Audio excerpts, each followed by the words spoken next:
You're doing 170 miles per hour. An engine just failed. You have 2 seconds. Stop or go. Here's the terrifying part. Stopping might be the choice that kills everyone. On certain flights, past a specific speed, hitting the brakes is more dangerous than lifting a broken plane into the sky. That threshold has a name. It's calculated fresh before every single flight. And once you understand it, you'll never look at a takeoff the same way again. A fully loaded 777 weighs around 300 tons at takeoff.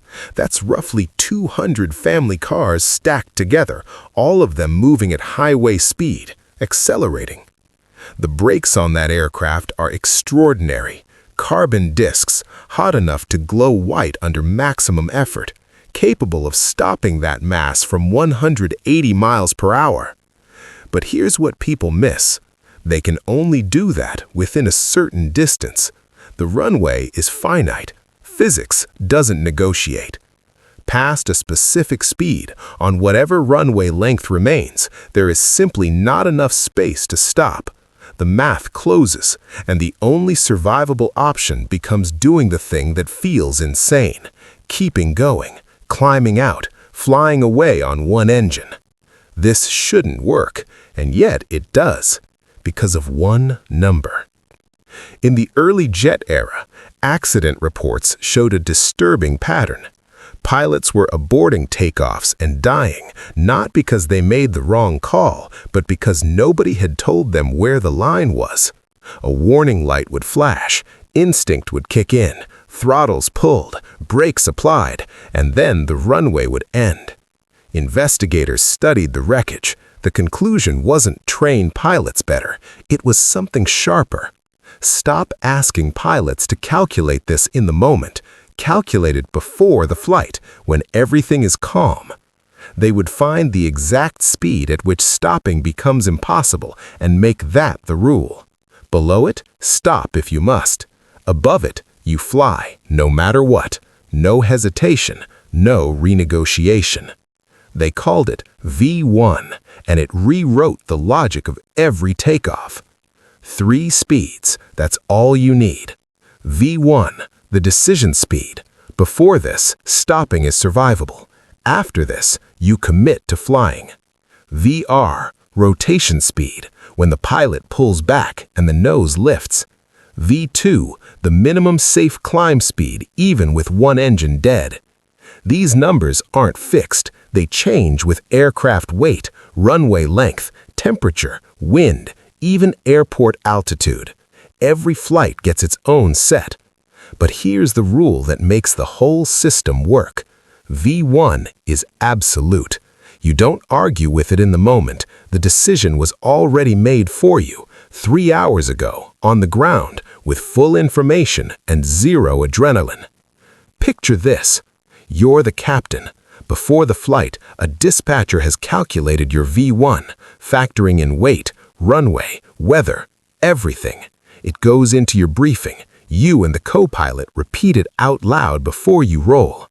Now the takeoff begins. Full power, acceleration.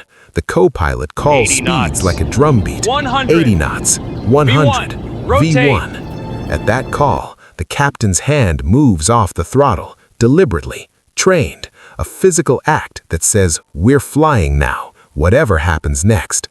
Seconds later, rotate, nose up, airborne. Now run it again, but this time an engine fails at 130 knots before V1. The co-pilot calls it. Captain pulls the throttles, hits the brakes, deploys the speed brakes. Enough runway remains. Everyone walks away. Same failure, 10 knots later, after V1. Same instinct screams stop, but stopping now means leaving the runway at 80 miles per hour into a fence, a road, whatever's beyond the threshold. The certified option, the one the aircraft was designed and tested for, is full rudder to counter the asymmetric thrust, hold the speed, rotate, and climb. The plane can do it. The math already knew this was coming. The answer was built in before you ever sat down. V1 only works if you trust it completely. The moment you hesitate, even half a second, the system starts to break down. And the data on what happens when pilots don't trust it is sobering. Most people don't know this. V1 isn't a guarantee, it's a best-case commitment.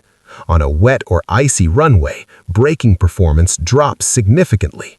The calculated V1 still holds because continuing is statistically safer than gambling on degraded stopping distance. The system accepts imperfect options and picks the least dangerous one. Here's what almost nobody thinks about. High-altitude airports crush these margins. At Kathmandu, 4,400 feet above sea level, thinner air means longer takeoff rolls and higher V1 speeds. The gap between can stop and end of runway is genuinely terrifying. Performance calculations at airports in the Himalayas and Andes aren't bureaucratic paperwork, they're survival math. And this detail changes everything. Studies of rejected takeoff accidents found the same fingerprint every time, a fraction of a second hesitation after the warning before the abort began. At 160 miles per hour, that hesitation costs hundreds of meters of stopping distance. The entire V1 framework exists because of that one human flaw. Not incompetence, not fear, just the unavoidable lag between seeing something wrong and acting on it. Here's what V1 actually is. It's a decision made in advance by engineers, dispatchers, and training, so that when the worst moment arrives, the pilot doesn't have to think. They just have to trust. That's the elegant truth underneath it all. Aviation didn't try to build pilots who could calculate physics under pressure in 2 seconds. It accepted that humans can't, and it designed a system that does the calculating before the pressure arrives. V1 isn't a number. It's the moment humanity got honest about its own limits and built something smarter around them. Now, here's something even more interesting. Once you're airborne on one engine, the aircraft wants to roll violently toward the dead side. There's a specific, counterintuitive technique that stops it, and most people have never heard of it. That's the next video. Subscribe so you don't miss out.